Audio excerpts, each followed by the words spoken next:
찾으시기 바랍니다. 데살로니가전서 5장 16절 18절입니다. 데살로니가전서 5장 16절로 18절까지입니다. 데살로니가전서 5장 16절로 18절 말씀을 같이 함께 읽겠습니다. 항상 기뻐하라. 쉬지 말고 기도하라. 범사에 감사하라. 이는 그리스도 예수 안에서 너희를 향하신 하나님의 뜻이니라. 아멘. 말씀을 중심으로 해서 하나님의 뜻이란 제목으로 말씀을 선포하도록 하겠습니다. 말씀 듣기 전에 또 우리 믿음으로 함께 인사하고 고백합니다. 하나님의 때가 되었습니다. 네, 하나님의 구원을 바라봅시다. 네, 하나님의 구원을 바라봅시다. 네. 항상 믿음으로 하나님의 때를 바라보시고 하나님의 구원의 능력과 은혜를 체험할 수 있는 우리 모든 성도님 되시기를 주의 이름으로 축원을 드립니다. 오늘 말씀의 내용은 당시에 이 데살로니가라는 교회가 있었습니다. 이 교회가 있는데 다른 모든 교회도 마찬가지지만 당시의 교회는 굉장히 많은 핍박을 받았죠. 그래서 그런 핍박 가운데 있는 이 성도들에게 그런 가운데에도 변함없이 하나님 믿는 신앙이 가질 수 있기를, 그런 것이 하나님의 뜻이다.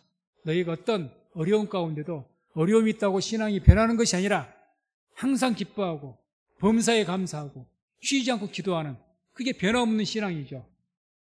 이런 삶을 살기를 원하는 것이 너희를 향하신 하나님의 뜻이라는 이야기입니다. 그래서 오늘 말씀을 통해서 우리 성도님들께서도 하나님의 뜻이 우리의 신앙이 변함이 없이 살아가는 겁니다. 그 뜻대로 변함없이 주를 사랑하면서 변함없는 믿음을 지키시고 하나님을 기쁘시게 하는 그런 우리 성도님 되시기를 주의 이름으로 축원을 드립니다. 하나님께서는 오늘 말씀이 분명히 하십니다. 우리에게 향하신 하나님의 뜻이 있습니다. 많은 분들이 살아가면서 성도님들이 하나님의 뜻이 대체 무언가 이렇게 말씀하시는 경우가 많습니다. 분명히 말씀하지 않습니까? 이것이 하나님의 뜻이라고. 우리를 향한 뜻, 그것은 우리가 자녀들을 향해서 우리 자녀가 이렇게 되었으면 좋겠다, 이게 부모의 뜻이죠. 그것처럼 하나님께서 우리를 자녀 삼으셨기 때문에 우리를 향하여서 뜻이 있습니다. 나는 너희가 이렇게 되면 좋겠다. 그래서 세 가지로 말씀하죠. 그게 바로 오늘 나온 거죠. 첫 번째가 항상 기뻐하는 것이 하나님의 뜻입니다. 항상 기뻐하는 것. 이건 다른 표현으로 말하면 하나님께서 우리가 어떤 고난이나 슬픔이나 이런 것에 억눌려 살지 않기를 원하시는 겁니다. 어떤 핍박이 있어도 그걸 이겨내고 그런 가운데도 기쁨 가운데 살아가는 그런 주의 백성 되기를 원하시는 거예요. 조금 어렵다고 그냥 눌려가지고 기쁨이 없고 그걸 원치 않습니다. 우리도 우리 자녀가 그렇게 살기를 원합니다. 우리 자녀들 어려움 만났다고 풀 죽어가지고 기쁨도 없이 날만 한숨이나 푹푹 쉬어가면서 원망이나 불평하며 사는 것을, 그걸 원하는 부모 있습니까? 없습니다. 하나님께서도 그러신다는 거죠. 슬픔이 있고 아픔이 있지만 눌려서 살지 말고 믿음으로 기뻐하는, 그걸 이기는 삶을 살기를 내가 원한다. 그게 바로 기뻐하라는 이야기입니다. 두 번째는 쉬지 않고 기도하는 것이 하나님의 뜻입니다. 쉬지 않고. 이 말을 다른 말로 표현하면 우리의 믿음이 어떤 억압이나 눌림에도 믿음이 떨어지지 않기를 기도하신 겁니다. 믿음이 떨어지지 않는 것을 원한다. 그래서 너희가 믿음이 쉬지 않고 기도하는 것은 왜 기도를 쉽니까? 기도를 쉴 만한 문제가 있기 때문에 쉬는 것 아니겠습니까? 우리 입장에서 보면. 근데 하나님께 그러기를 원치 않는다는 거예요. 그럼에도 불구하고 너희가 계속해서 하나님 붙들고 기도하기를 원한다는 겁니다. 이게 하나님의 뜻이죠. 분명히 밝히십니다. 그러니까 주님께서는 우리가 항상 변함없는 마음을 가지고 살아가기를 원하신 겁니다. 또 세 번째도 범사에 감사하는 것이 하나님의 뜻입니다. 범사에. 항상 좋을 때만 감사한 것이 아니라 우리의 영혼이 잘 되지 않고 모든 일에, 범사란 말을 쉬운 말로 표현하면 모든 일인 겁니다. 모든 일에 감사할 수 있는. 믿음이 없이는 그렇게 할 수가 있겠습니까? 그렇게 감사하는, 그러니까 다른 것에 문제가 있어가지고 원망 불평하고 밀려 사는 것이 아니라 믿음으로 어떤 일이 있든지 간에 감사하는 것. 우리들 교회 김양재 목사님이 이런 식으로 썼답니다. 수험생들에게 시험에 떨어지면 감사하고 시험에 붙으면 회개해라. 거꾸로. 하도 성도님들이 와가지고 자기 자식을 위해서 엊그저께 수능 끝났잖아요. 시험 결과가 안 좋으면 그 믿음 줬던 성도들도 시험에 들고 그러니까 그런 이야기를 한 겁니다. 떨어지는 것도 하나님의 뜻이요 붙는 것도 하나님의 뜻이다. 이걸 우리가 받아들일 수가 있어야 되죠. 하나님께서는 합력하여서 선을 이루시는 분입니다. 우리의 실패나 성공이나 이런 모든 것들을 종합해서 하나님이 큰 뜻을 이루시기를 원한단 말입니다. 때로는 아픔도 주고 기쁨도 주고 그걸 인정하신다면 그 믿음이 있다면 우리가 범사에 감사할 수가 있는 겁니다. 그러기를 원하신다는 거죠. 이게 하나님의 뜻입니다. 그래서 오늘 말씀에는 세 가지 기뻐해라, 기도해라, 감사하라. 그런데 거기에 항상 수식어가 있죠. 항상 쉬지 말고 범사에. 이게 다 맥락이 같은 의미 아닙니까? 그 무슨 말이냐? 변함없는 신앙을 가지고 살라는 이야기입니다. 변함없이. 그래서 결론적으로 말씀드리면 하나님의 뜻이 뭐냐? 우리의 삶 속에 여러 가지 시련이 있을 터인데 그런 가운데에도 변함없는 믿음을 가지고 사는 것이 하나님의 뜻이라는 이야기입니다. 그래서 우리는 삶 속에 믿는 자들에게는 반드시 시련이 따라옵니다. 그럼에도 불구하고 하나님의 뜻인 만큼 그 하나님의 뜻을 이루기 위해서 변함없는 믿음을 가지고 살아가는 우리 모든 성도님 되시기를 주의 이름으로 축원을 드립니다. 그러면 왜 우리가 하나님의 이런 뜻대로 살지를 못할까? 저는 이 말씀 항상 기뻐하라. 특히 이 말씀. 살아가면서 사람이 어떻게 항상 기뻐할 수가 있을까? 그게 궁금했습니다. 하나님 말씀하신 것이 인간 육체적으로 막 깔깔거리고 웃고 웃는 거 박장대소하고 그것이 기쁨이라면 그렇게 살 수가 없는 거죠. 아마 그렇게 육적인 외형적인 기쁨을 말한 것이라면 그런 사람은 정신병원에나 가야 있죠. 정신병원에 가야 항상 그냥 웃죠. 기쁘고. 정상적인 인간들은 그렇게 할 수가 없습니다. 그러면 이 하나님께서 말씀한 기쁨은 뭘 말할까요? 그럼 외형적인 기쁨이 아니라 우리 심령적인 기쁨을 말씀하는 겁니다. 심령적인 그런 기쁨을 말하죠. 그래서 항상 우리가 이 기쁨으로 살아야 되는데 사실 우리 심령적으로도 그러지 못할 때가 들어 있습니다. 그래서 이 말씀 볼 때마다 왜 이렇게 우리는 살지 못할까? 왜 나는 이렇게 기쁨이 사라질 때가 많을까? 그것은 오늘 18절에 본문의 18절에 말씀을 합니다. 후반절에 보면 이는 그리스도 예수 안에서 너희를 향하신 하나님의 뜻이니라. 너희가 항상 기뻐하고 쉬지 않고 기도하고 범사에 감사하는 이것은 그리스도 안에서 너희를 향하신 뜻이다. 이 말이 무슨 말이냐? 다른 말로 하면 왜 우리가 하나님의 뜻 가운데 기뻐하거나 또 감사하거나 쉬지 않고 기도하거나 이런 삶을 살지 못하는가? 그리스도 예수 안에 있지 못하기 때문이죠. 그리스도 안에 있지 못하기 때문에. 예수 안에 우리가 항상 머물러 살면, 그런데 예수 안에 온전히 있지 못하니까. 예수 안에 있게 되면 항상 기뻐하고 쉬지 않고 기도하고 범사에 감사할 수 있는 그런 영적인 에너지가 나오게 돼 있습니다. 나는 포도나무요, 너희는 가지라고 있습니다. 예수 안에 확실하게 붙어 있으면요, 거기서부터 그 포도나무이신 예수님을 통해서 우리에게 뭐가 나옵니까? 생명의 그 기운이 흘러오기 때문에, 그 생명의 그 기운을 받기 때문에 우리는 자연스럽게 기쁨의 열매가 나오고요, 자연스럽게 감사의 열매가 나오고요, 자연스럽게 기도의 열매가 나오게 되어 있는 줄로 믿습니다. 그래서 우리가 내가 왜 요즘에 기쁨이 사라지지?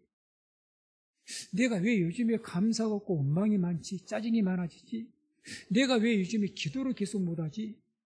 그러면 점검을 해봐야 됩니다. 내가 예수 안에 확실하게 붙어 있는가? 붙어 있는가?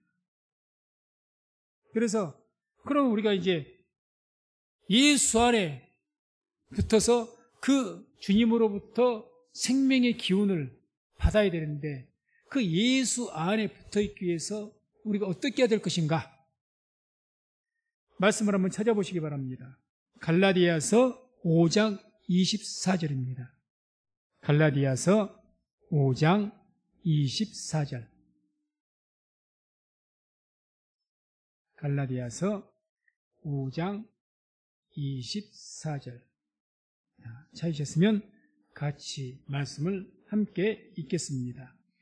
그리스도 예수의 사람들은 육체와 함께 그 정과 욕심을 십자가에 못 박았느니라. 아멘. 그리스도 예수의 사람들은 육체와 함께 그 정과 욕심을 십자가에 못 박았느니라. 우리가 예수 안에 확실하게 붙어 있으려면 우리의 정과 욕심을 십자가에 못을 박아야 됩니다. 다시 말해 우리 정과 욕심을 죽여야 된다는 이야기죠. 우리 정과 욕심이 살아있으면요, 예수 안에 있기 힘듭니다. 있기 힘들어요. 그래서 먼저 우리 정을 십자가에 못 박아야 됩니다. 이 정이란 말은 파데마라는 그런 단어를 쓰는데, 감정적인 어떤 고통이나 어떤 것들을 말합니다. 다시 말해 인간의 감정적인 어떤 것을 말해요. 정, 감정. 이 인간의 감정을 어떻게 하라고 말씀합니까? 십자가에 못 박아라. 죽이라는 이야기죠. 다른 말로 표현하면 감정에 붙잡히지 말라는 겁니다. 감정. 흔히 이런 말을 합니다. 사람들 향해서 어떤 사람들에게 배반을 당한다든지, 사람이 어떤 잘못된 모순된 모습들을 보게 되면, 가까운 사람들의 그런 모습들을 보게 되면, 그리고 이런 말을 자주 하죠. 참 사람은 간사한 것이 사람이다. 저 사람을 봐도 그렇고 나도 보면 그렇고. 왜 그런 말을 하죠? 간사한 것이 사람이라는 거죠. 사람이 감정에 따라 변하니까. 어제는 좋다고 그러더니 오늘은 싫다고 하네. 그 상황에 따라서 감정이 변하거든요. 감정에 따라서 이랬다 저랬다는 것이 우리 인간입니다. 그러니까 흔히 우리가 말해 사람이 참 간사하다. 어떨 때는 좋다고, 어떨 때는 싫다고. 왜? 감정에 따라 변하는 거예요. 감정에 따라. 그래서 이와 같이 사람은 감정에 따라 수시로 변하는, 감정을 가리켜 인간이 참 약합니다. 사단이 이것을 너무 잘합니다. 사단이 우리를 집중적으로 공략하는 곳이 바로 인간의 감정입니다. 감정. 이 감정을 이용해서 그 사람은 시험에 들게 하고요, 감정을 이용해서 넘어지게 만듭니다. 그래서 사단은 우리 감정을 붙잡고 역사하는 거예요. 힘을 발휘합니다. 그래서 분노의 감정이 확 붙잡히게 되면 그로 인해서 인간 간의 관계가 단절돼요. 막 분노의 감정이 붙잡히면. 그래서 그 분노한 것 때문에 순간적으로 막 상대에게, 가족에게 막 폭발을 해버린 거죠. 가족이라도 관계가 끝나버린 거예요. 부부간이라도 이혼하는 겁니다. 그렇게. 두려움의 감정에 확 붙잡히면 사람이 무능해집니다. 무능. 두려우니까 아무것도 하려고 생각을 안 해. 이게 잡혀가지고. 뭐든지 해도 두려운 거예요. 잠언서에 나온 말씀처럼 길에 사자가 있다. 뭔 한길가에 사자가 있겠습니까? 뭐든지 핑계를 대. 이것 하라 해도 이것도 무섭고 저것 하라 저것도 무섭고. 뭐에 사로잡힙니까요? 두려움에 사로잡힙니까? 바로 사단이 그래서 우리에게 막 두려움을 일으킵니다. 두려움. 슬픔에 사람의 감정에 사로잡히면 붙잡히면 낙심과 좌절이 옵니다. 낙심과 좌절. 체념을 하죠. 체념. 그래서 이런 여러 가지 감정들을 이 사단은 계속해서 불러일으킵니다. 뭘 통해서? 우리의 삶의 환경을 통해서. 환경을 통해서. 성경에 보면 예수님께서 바다 위를 물 위를 걸어오셨습니다. 그때 그 모습 보고 베드로가 용감하게 주님, 나도 주님처럼 이 바다 위를 걷게 해 주십시오 했죠. 그래서 성령 충만해서 바다 위를 인간이 바다 위를 걸었습니다. 잠깐이었지만. 그런데 물에 빠져갔습니다. 왜 빠져갔다고 해요? 바람과 파도를 보고 주님만을 바라봤으면, 그래서 믿음의 이성으로 주님만 바라봤으면 빠지지 않았을 텐데 바람과 파도, 환경이죠. 이거에 두려움에 사로잡혀갖고 빠져버린 겁니다. 그리고 감정의 바다, 감정은 바다거든요. 태풍이 부는 것처럼 항상 요동치는 곳이 우리 인간의 감정입니다. 항상 마음이 강같이 평화가 있었으면 좋겠는데 그러지 못한단 말입니다. 사람이기 때문에 그럴 수밖에 없습니다. 영원토록 강같은 평화가 있는 사람은 없습니다. 언제든지 수시로 감정이 풍랑이 막 태풍같이 몰아치는 것이 우리 인간의 감정입니다. 그걸 붙잡히고 그것만을 바라보게 되면 빠지게 돼 있습니다. 사단이 이것을 너무 잘 알아요. 그러니까 이 감정을 불러일으키기 위해서 우리의 주의 환경을 움직이는 거예요. 주의 사람을 이용해서 나에게 막 분노를 일으키고 나의 환경을 통해서 두려움에 빠지게 하고 병을 주든지 부도가 나게 하든지 이런 모든 것을 통해서 슬픔에 빠지게 하고 여러 가지 문제들. 그래서 우울해지고 슬픔에 빠지고 두려움 속에 빠지고 여기에 붙잡히게 하면 아무것도 못하죠. 사단은 분명합니다. 그래서 우리 감정을 통해서 역사하는 거예요. 그래서 감정에 붙잡히면 실패합니다. 감정은 순간적인 것입니다. 순간적이에요. 그러잖아요. 아무리 분노가 나도 그 분노가 360일 계속 분노가 납니까? 아무리 화난 일이 있어도요. 시간이 지나면 분이 식어요. 분이 식습니다. 시간이 지나면 감정은 사그라듭니다. 사그라들어요. 영원하질 않아요.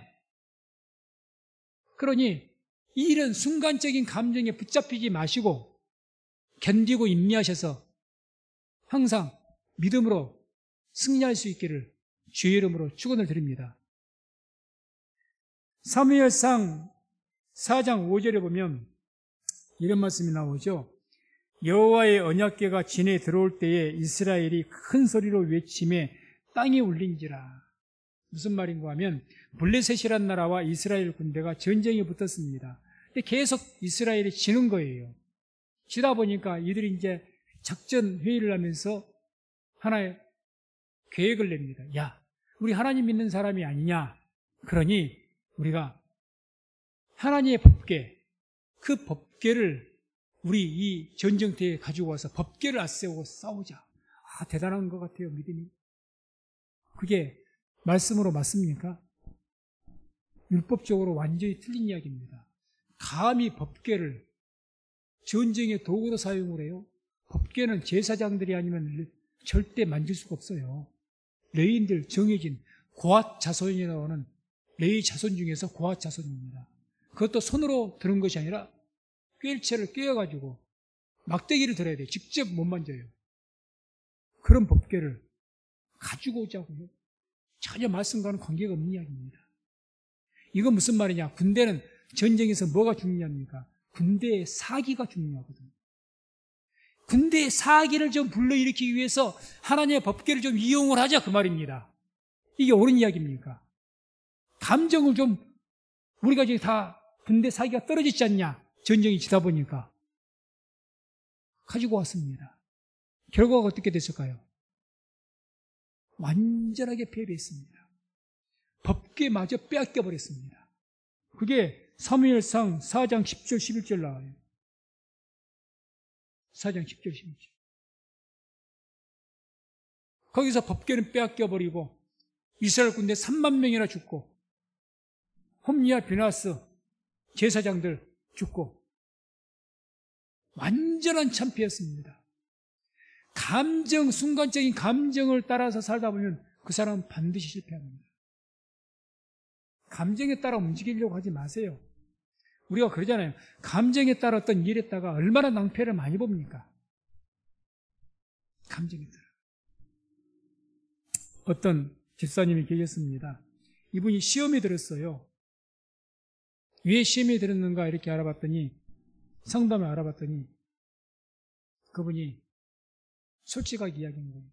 언젠가 교회에서 부흥회를 했더랍니다. 부흥회를 해서 거기에서 이제 막 부흥하신 강사 목사님께서 하나님께 헌금할 것을 조금 이렇게 하나님 말씀하셨던가 봐요. 그래서 이 성전을 건축하기 위해서 작정 헌금을 해라. 그래서 막 은혜 가운데 막 말씀을 전하시고 작정 헌금 이렇게 은혜를 받은 거예요, 그분이. 그래서 작정은 한 겁니다. 근데 너무 은혜를 지나치게 받아서 조금 과다하게 작정을 하신 거예요. 그러다 보니까 어떻게 됩니까? 한순간 영적인 분위기, 그 뜨거운 분위기 속에 몰입이 돼가지고 감정에 흥분해서 자기가 감당치 못할 작정 헌금을 했는데 딱 그 감정에 딱 사그라들고 보니까 현실로 돌아오니까 이게 내게 너무 무거운 거야. 그래, 그것을 할 수가 있습니까? 못하게 되는 거죠. 못하게 되니까 누가 그런다고 해서 어느 목사님 왜 당신 작정 헌금하냐 그렇게 막 강요할 분은 아무도 없어요. 근데 스스로가 위축이 되는 거죠. 그래서 시험이 든 겁니다.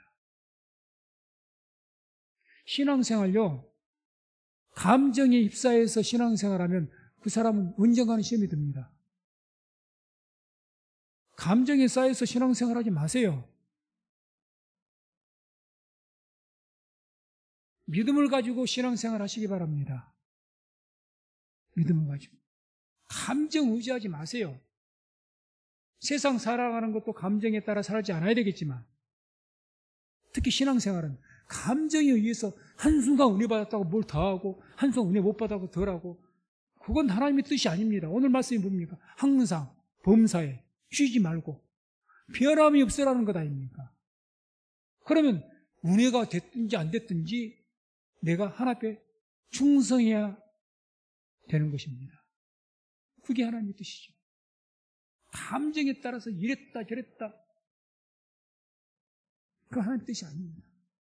그래서 죄의 환경이나 어떤 분위기에 붙잡히지 마시기 바랍니다. 죄의 환경. 마태복음 6장 6절에 이런 말씀이 나옵니다. 함께 말씀을 읽겠습니다. 너는 기도할 때 내 골방에 들어가 문을 닫고 은밀한 중에 계신 내 아버지께 기도하라. 은밀한 중에 보시는 내 아버지께서 갚으시리라. 아멘. 지금 우리가 다니엘 기도회를 하고 있는데 우리가 중계를 보지만 오륜교회 그 현장은 지금 불가마와 같습니다. 얼마나 뜨겁습니까? 거기서 막 입을 열어서 주여 하고 큰 소리를 외치지 않는 분들은 거의 없을 겁니다. 뜨겁게 기도합니다. 저는 이렇게 묻습니다. 그렇게 기도하는 것도 귀한 일이지만 진짜 기도는 조용히 골방에서 혼자 기도하는 겁니다. 그냥 옆에서 찬양을 하고 뜨거운 분위기, 거기에 힘입어서 기도하는 것. 그 감정이 흥분돼가지고 3살 먹은 어린아이도 그렇게 하는 거예요. 진짜 기도는요, 주님께서 말씀하지 않습니까?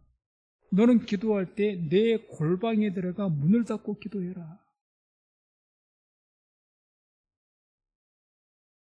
함께 기도하는 것 대단히 중요합니다. 왜? 그래서 우리 영성도 함께 내가 처졌던 것도 다시 한번 일으키는 효과가 있기 때문에 귀한 일입니다. 근데 표현한다면 진짜 기도는요, 진짜 기도는 골방에 들어가서 우리 혼자서 뜨거운 마음으로 기도하는 겁니다. 그게 진짜 기도예요. 우리 성도님들, 홀로 기도하실 때 뜨거운 마음으로 기도하십니까?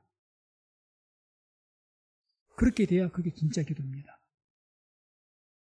어떤 환경에 의해서 내가 덮여지는 것이 아니라 내 안에서 막 기도의 어떤 열정이 확 올라와야 됩니다. 그것에는 막 부르짖고 외적으로 큰 소리를 이거랑 관계가 없어요. 그러다 보니 어떤 사람은 부르짖을 수도 있는 것이고 어떤 사람은 깊이 그러다 보니 방언이 터지는 것이고 자꾸 우리가 그러니 대단히 죄송한 이야기지만 많이 모여가지고 부흥에서 막 부르짖고 그때 방언을 하고 그걸 보고 저분이 믿음이 좋다. 저는 개인적으로 그렇게 생각하지 않습니다. 오히려 그렇게 하지 못한 분들이 조금 문제가 있는 분들이죠. 아니 그런 상황에서도 기도하지 않으면 어쩌겠다는 이야기입니까? 누구든지 다 기도하고 막 그런 은혜 가운데 기도하는데 그런 가운데 기도하지 않겠다면 저런 분이 혼자서는 기도하실까? 저는 개인적으로 그렇게 생각합니다. 물론 할 수가 있겠지만 아니 이런 은혜 가운데도 기도를 지금 안 한다면 아니 혼자서는 기도할까? 바꿔 말하면 혼자서 뜨거운 마음으로 기도한 분은 그런 경우 더 열심히 하죠. 이제는 더 뜨거운 마음으로 기도하게 돼 있죠. 아멘이십니까? 그러는 거예요. 그래서 중요한 것은 주변의 환경에 의존해서 신앙생활하지 말라는 이야기입니다. 그 기도 생활이든지 예배에 참석하는 것이든지 하나님께 봉사하고 헌금하는 것이든지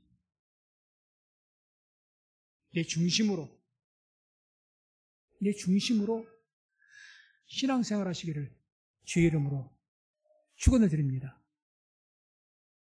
그래야 감정이 붙잡히지 않습니다. 또한 욕심을 십자가에 못 박아야 되죠. 정과 욕심을 십자가에 못 박으라고 했습니다. 갈라디아서 5장 24절 그리스도 예수의 사람들은 육체와 함께 그 정과 욕심을 십자가에 못 박습니다. 정, 감정을 죽여야 내가 그 십자가에 못 박는 것 예수께 붙잡히게 할 수 있는 겁니다. 내 감정을 죽여야 예수께. 또 욕심이란 말은 에피디미아인데 어떤 것에 대한 갈망입니다. 갈망. 돈에 대한 갈망이 많죠. 명예에 대한 갈망이 많죠. 권세에 대한 갈망이 많죠. 그걸 많이 갖고자. 인간에게 욕심이 있는 것은 당연한 겁니다. 사람이기 때문에. 근데 거기에 붙잡히지는 말라는 거죠. 붙잡히지 말아라. 야고보서 1장 14절 15절에 이런 말씀이 나옵니다. 함께 말씀을 읽도록 합니다. 오직 각 사람이 시험을 받는 것은 자기 욕심에 끌려 미혹됨이니 욕심이 잉태한 즉 죄를 낳고 죄가 장성한 즉 사망을 낳느니라. 아멘. 우리가 왜 시험 받느냐? 시험이 드냐? 열심히 신앙생활하다가 교회 안 다닌다. 내 욕심에 끌려가지고 내 어떤 내 욕심, 육체적 욕구에 갈망이 끌려서 그래서 네가 시험당한 것 아니냐. 시험당한 것. 그래서 자꾸 욕심에 붙잡히게 되면 예수 안에 있지 못합니다. 결국 그 욕심이 끌려가지고 주님 밖으로 떨어져 나가죠. 그게 시험에 든 것 아니겠습니까? 시험.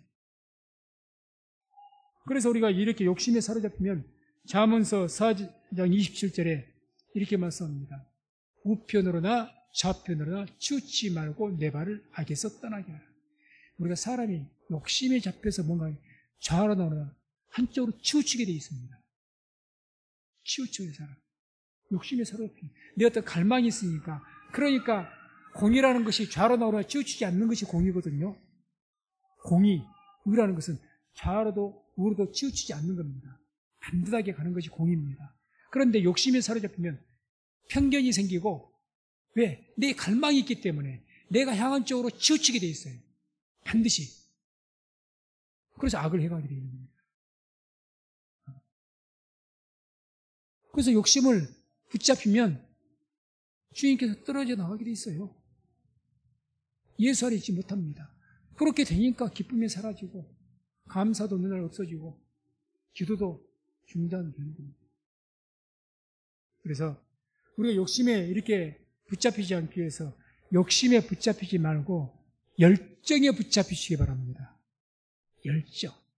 욕심이 아니라 열정에. 이 열정은 내가 스스로 가진 열정도 있겠고 하나님께서 주신 열정도 있습니다. 그러니까 안 믿는 사람들도 열정을 가지고 어떤 일을 하죠. 그런데 사람이 가진 열정, 그런 열정으로 학생들이 뭐 공부를 하든지 뭘 하든지 그건 참 오래가기가 힘들고요. 힘이 듭니다. 얼마나 그게죠. 인간의 어떤 의지가 있어야 그 유지가 되거든요. 강한 의지가 있어야. 그런데 하나님께서 주신 열정은요, 식질 않습니다. 하나님께서 주신 것은. 빌립보서 2장 13절에 이렇게 말씀을 합니다. 너희 안에서 행하시는 이는 하나님이시니 자기의 기쁘신 뜻을 위하여 너희로 소원을 두고 행하게 하시나니. 우리에게 하나님께서 어떤 뜻을, 하나님의 뜻대로 살아가기 위해서 너희가 쉬지 않고 기도하고 범사에 감사하고 항상 기뻐하는 하나님의 뜻인데, 이렇게 살아가게 하기 위해서 우리에게 뭘 두십니까? 소원을 두시고 할 수 있게 하신다는 거죠. 소원이라는 것이 델로라고 있습니다. 이 델로라는 것은 우리말로 한다면 열정이라는 뜻입니다. 열정. 그뿐 부글부글 끓어오르다 이 뜻인데 내 안에 그런 열정이 막 있는 거예요. 하나님께서 우리에게 주신 그 열정, 하나님께 주신 열정은 식질 않습니다. 식질 않아요. 그러니까 우리가 예수 안에 있으면 이 열정이 항상 있기 때문에 그 열정이 나에게 기쁨을 뺏어가지 못합니다. 그 열정이 내가 하나님께 계속 기도하는 것, 이거 중단을 못 시킵니다. 그 열정이 하나님께 감사하는 것을 끊어지지 않게 합니다. 내가 의지로 그렇게 하는 것이, 내가 종교적인 사람이니까, 하나님 믿는 사람이니까 내가 명색이 목사가 돼갖고 기쁨이 없으면 되겠어? 내가 목사가 돼가지고 기도를 쉬면 되겠어? 인간의 의무적인, 의지적인 것이 아니고 예수 안에 있으면 그렇게 되어지게 있다는 거죠. 왜? 주님께서 소원을 주시니까. 그 어떤 뜨거운 열정이 나를 그렇게 만들어냅니다. 그렇게 되어지기를 주의 이름으로 축원을 드립니다. 그렇게 살아가요. 그래서 우리가 신앙은 열심히 살아가는 것, 내 의지로 열심히 신앙생활한 것이 아니라 예수 안에 거하셔서 그 주님께서 주신 그 열정과 그 은혜 가운데서 뜨거운 마음으로 주를 섬길 수 있는 우리 성도님 되시기를 주의 이름으로 축원을 드립니다. 그것이 행복입니다. 그것이 행복이죠. 그래서 말씀을 맺도록 합니다. 하나님의 뜻은 뭐냐? 오늘 말씀에서 우리가 예수 안에 있는 것입니다. 그리스도 안에 있으면 너희가 항상 기뻐하고 쉬지 않고 기도하고 범사에 감사할 수 있게 되기 때문에 그리스도 예수 안에 있으라는 겁니다. 이게 오늘의 핵심입니다. 그렇게 있기 위해서는 정과 욕심을 십자가에 못 박아야 됩니다. 감정이 휘둘리지 말아야 됩니다. 내 욕심에 사로잡히질 않아야 됩니다. 그래서 오늘 말씀 18절, 이는 그리스도 예수 안에서 너희를 향하신 하나님의 뜻이니라. 하나님께서는 우리의 영을 붙잡아서 역사하십니다. 어떤 일을 해나가셔요? 우리 영을 붙잡아서. 그런데 사단은 우리의 감정을 붙잡아서 역사합니다. 감정. 이걸 기억하시기 바랍니다.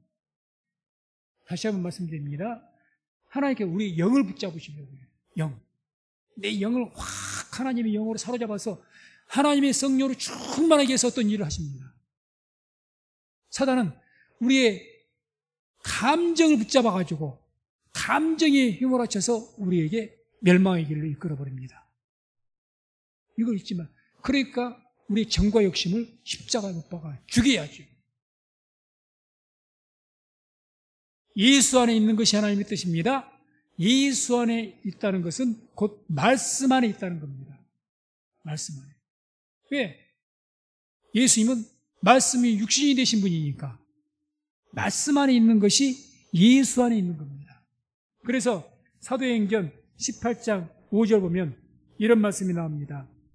실라와 디모데가 마게도냐로서 내려오매 바울이 하나님의 말씀에 붙잡혀 유대인들에게 예수는 그리스도라 밝히 증거하니. 하나님의 말씀에 붙잡혔다는 말이 나옵니다. 감정에 붙잡힌 것이 아니고, 바울도 인간적인 감정에 붙잡혔다면 유대인들이 따라다니면서 얼마나 바울을 공격하고 해방했습니까? 감정에 붙잡혔으면 유대인들과 싸웠을걸요. 대판 싸웠을 겁니다. 너희가 나하고 뭔 원수가 있길래 따라다니면서 괴롭히느냐고. 근데 그러지 않았습니다. 감정에 붙잡히면 싸우게 돼 있습니다. 그러나 말씀에 붙잡히면 계속적으로 내가 변함없이 주의를 하게 돼 있는 거예요. 어떤 일을 하게 돼 있습니다. 말씀에 붙잡혀요. 그 말씀에 붙잡히니까 예수 그리스도라고 밝히 증거한 거죠. 감정에 붙잡히지 말고 하나님의 변함없는 말씀에 붙잡히시기 바랍니다. 감정은 순간적인 겁니다. 하나님의 말씀은 변함이 없는 거예요. 변함없는 말씀에 붙잡혀야죠. 거기에 붙잡혀야 내가 변함이 없는 겁니다. 순간적인 감정에 감정이 순간적이고 또 얼마나 올라갔다 내려갔다가 얘가 변화무쌍합니까? 그런 내 삶이 변화무쌍하게 돼 있습니다. 내 신앙이 변화무쌍해요. 이랬다 저랬다 합니다. 변함없는 말씀에 붙잡히면요, 그 사람이 그 믿음은 변함이 없습니다. 변함이 없어요. 그렇게 되니까 사도행전 9장 22절, 사울은 힘을 더 얻어 예수를 그리스도라 증명하여 다메섹에 사는 유대인들을 굴복시키니라. 유대인들이 얼마나 끈질기게 괴롭혔습니까? 결국 말씀에 붙잡히니 결과적으로 믿음으로, 복음으로 바울이 승리한 것을 볼 수가 있습니다. 승리한 거죠. 말씀에 붙잡혀 살 때 세상 굴복하게 돼 있어요. 어떤 내 삶의 문제들도 감정에 내가 어떤 문제가 병이 됐든지 돈 문제가 됐든지 인간관계 문제가 됐든지 어떤 것들, 이런 것들이 나의 감정을 북받치게 해서 때로 슬픔, 두려움, 분노 이런 것들로 나를 갖다가 어렵게 만들지 않습니까? 이런 문제들, 감정에 붙잡히면 반드시 그 사람은 실패합니다. 더 문제가 악화가 됩니다. 그런데 변함없는 말씀에 딱 붙잡히면요, 그것을 굴복시키고 승리하게 될 줄로 믿습니다. 그래서 항상 우리가 어떤 마음을 가지고 신앙생활하느냐, 이 땅을 살아가느냐, 감정에 붙잡히지 마십시오. 순간적인 겁니다. 인간이기 때문에 감정은 있습니다. 왜 사람인데 슬프지 않고 때로 화가 안 납니까? 그러다 순간적으로 그럴 수도 있지만 거기에 붙잡히지를 말라는 겁니다. 붙잡히지 말아라. 말씀에 붙잡혀야죠. 말씀에. 그래서 우리가 말씀에 붙잡혀 살아갈 때, 변함없는 말씀에 붙잡혀 살 때 비로소 하나님의 뜻 가운데서 정말 하나님의 뜻대로 우리가 항상 기뻐할 수 있고 쉬지 않고 기도할 수 있고 범사에 감사할 수 있는 삶을 살게 될 것입니다. 그래서 우리 모든 성도님들 순간적인 감정이 아니라 변함없는 말씀에 붙잡혀 살아서 범사에 감사할 수 있는 그런 우리 성도님 되시기를 주의 이름으로 축원을 드립니다.